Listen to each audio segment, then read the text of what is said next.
તો બોટાદ જિલ્લામાં નો drugs in Botad અભિયાન હેઠળ એલસીબી પોલીસને મોટી સફળતા મળી છે। બરવાડા વિસ્તારમાંથી પોલીસે 3 લાખથી વધુ કિંમતના ડ્રગ્સ સાથે એક ઇસમને ઝડપી પાડ્યો છે। ભાવનગર રેન્જના આઈજી ગૌતમ પરમારના માર્ગદર્શન અને બોટાદ એસપી ધર્મેન્દ્ર શર્માના નિર્દેશ મુજબ કાર્યવાહી હાથ ધરાઈ હતી। પોલીસે આરોપી વિરુદ્ધ એનડીપીએસ એક્ટ હેઠળ ગુનો નોંધીને વધુ તપાસ શરૂ કરી છે।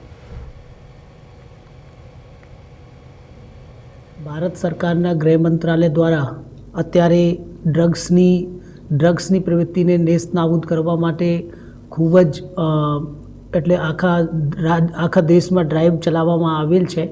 એમાં ગુજરાત રાજ્યમાં પણ એવી જ ડ્રાઈવ ચાલે છે અને જેમાં આપણે ડિપ્ટી સીએમ સાહેબની હર્ષસંઘવી સાહેબની સૂચના અનુસાર આપણે ગુજરાત રાજ્યમાં દરેક વિસ્તારોમાં એટલે ડ્રગ્સની પ્રવૃત્તિને નેસ્તનાબૂદ કરવામાં કદમ ઉઠાવી રહ્યા છે। તો એમાં બોટાદ પોલીસ દ્વારા પણ આવી પ્રવૃત્તિઓને ડામવા માટે પણ સતત એટલે પ્રયાસો કરવામાં આવી રહ્યા છે।